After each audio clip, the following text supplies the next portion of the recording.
Hi guys, welcome back to my channel. I'm sorry about that intro, it just wasn't doing.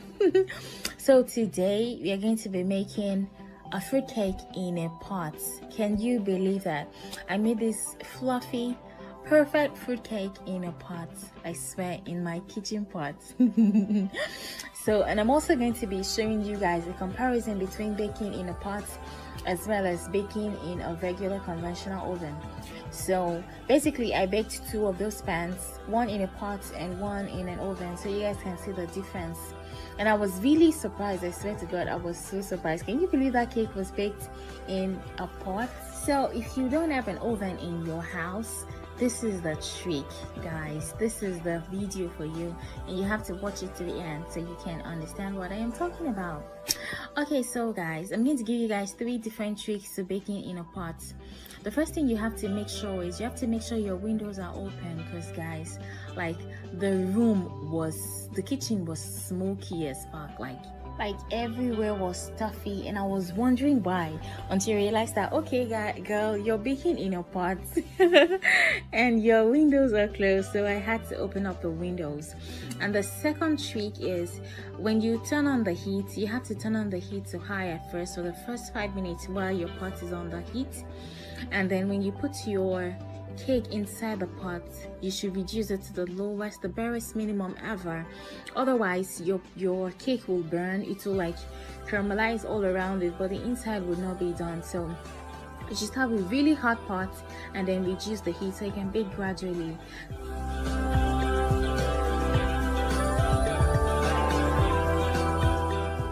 So guys, the fourth trick is to use a pot that is big enough for air to circulate inside your pan. Do you understand? Okay, which means that was the reason why I used that little bowl, you know, so that it will be small enough to be able to fit inside the pot while I cover it, and still there will still be space for hot air to circulate inside the pot. Do you understand? Okay, I'm sure you do. So guys, let's get back to this cake. So right now I'm trying to caramelize the sugar, because caramelized sugar kind of makes your fruit cake very it gives it a very brown color. That's if you don't have brown sugar, of course. And then it also gives you this caramel taste. It is really amazing, I promise you guys.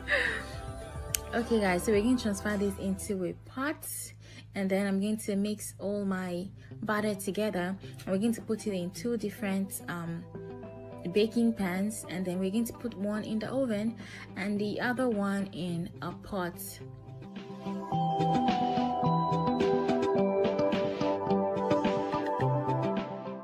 So guys, it's time to make the batter for our cake. So we're pouring our 4 egg yolks into the bowl, and then 250 grams of butter, melted butter of course, and then we're going to stir that together, and then we're going to add to that our caramelized sugar. It's important at this stage to stir really well, because you want the caramel to melt in the butter and in your wet ingredient basically. And then we're pouring in like half a cup of kefir, and then stir it really well. So now it's time for our dried ingredients. So we need 2.5 cups of flour, and then you're going to stir it well. It's important that you don't overstir, because when you overstir your cake, it kind of beats out the gluten, and you don't want the cake to be tough. You want it to be crumbly and nice, you know, and spongy. So, and then to that I'm going to add a tablespoon of baking powder, a tablespoon of baking soda, a 1/4 teaspoon of salt, and then we're going to stir everything together. And then the last thing we're going to add is the fruit. And don't forget, we marinated this fruit in some orange. I know I didn't say that, but I hope you read on the screen. In some orange, like I squeezed some orange into it the night before so it could soak, because I didn't want to use alcohol. So now our whipped up egg whites. So we're going to fold this in gradually in 3 batches. The reason why you're folding it in 3 batches is because you want it to still hold up the, you know, the volume.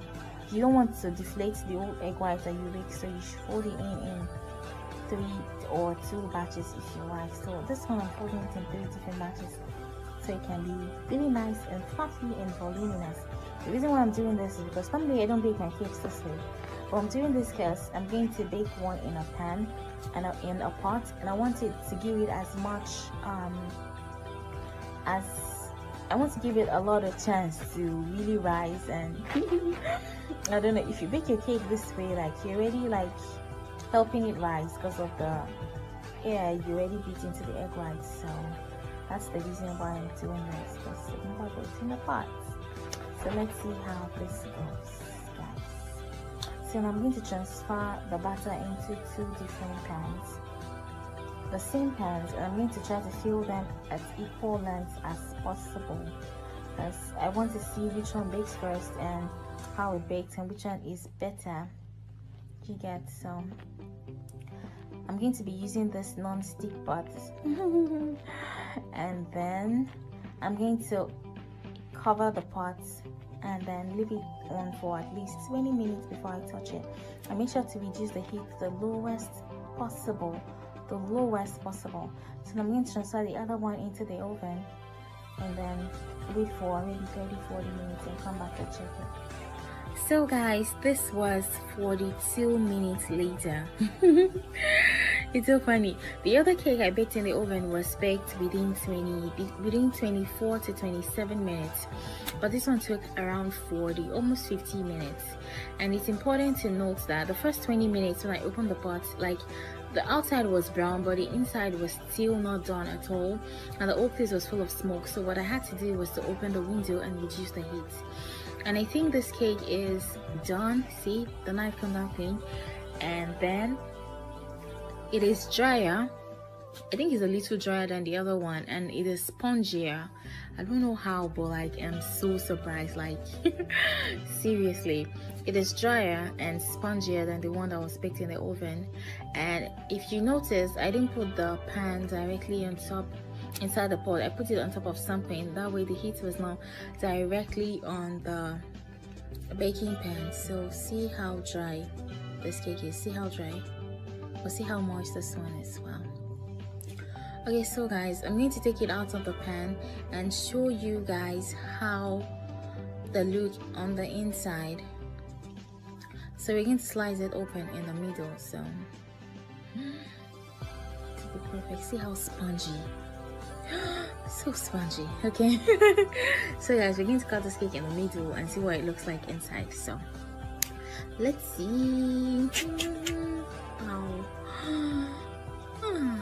Still very hot. And look at this one. This one already had time to cool down. Like, some is moist and just, you know, chilled.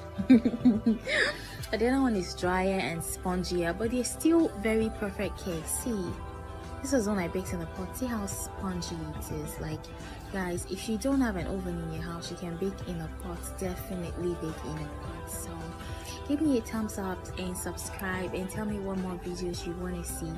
I hope you guys learned a few things. Thank you guys for watching, and I'll see you in my next video.